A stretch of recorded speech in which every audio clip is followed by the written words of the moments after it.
Hi guys, have you ever wondered about why you can't use your 8-bit mainboard with a zero touch?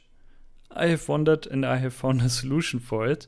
So basically it's working, and despite Creality is telling you it's only working with a 32-bit compatible mainboard, but it's not completely true, and I can show you why, and I can show you how to do it properly.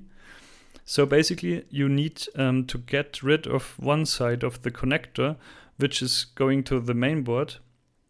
You have to unpin those pins, the 5 pins here, you can see the metal ones. You have to maybe insert a screwdriver, something like that, which helps you to unpin those.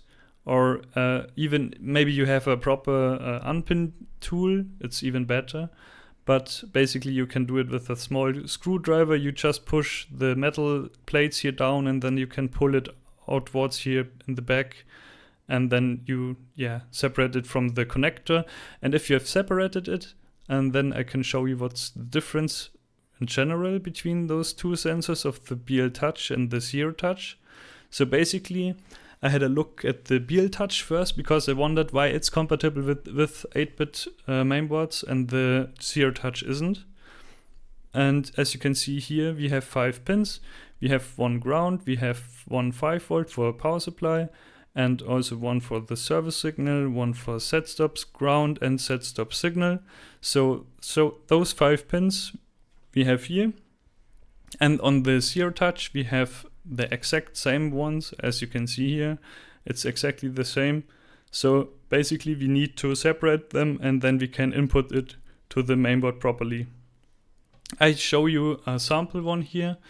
As you can see on my circuit diagram, which I just inserted here. This is the MKS Gen L version 1.0. So this is an 8-bit mainboard from my Tevo Tornado explicitly.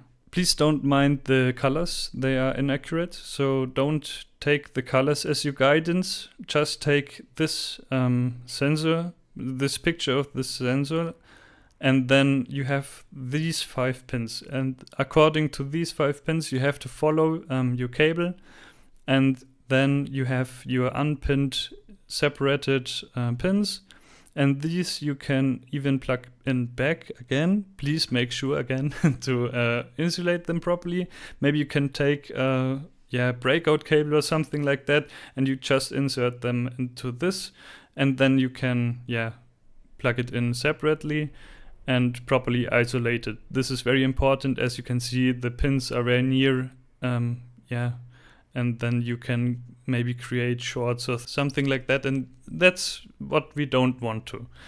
So basically you have to connect it like this for this mainboard, or you can even vary a little bit, but in general I have got it working like this.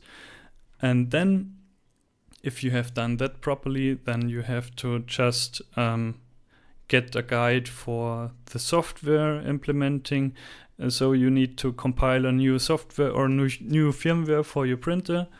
And then if you have done that, it's working fine, as you can see in the following movie from me. I have this exact setup in the following video shown, which is proving that it's working with the Creality zero touch. So have fun and enjoy. If you have any questions, please don't hesitate and please comment. I will take care of your questions if possible, and maybe we find a solution for you. Thank you.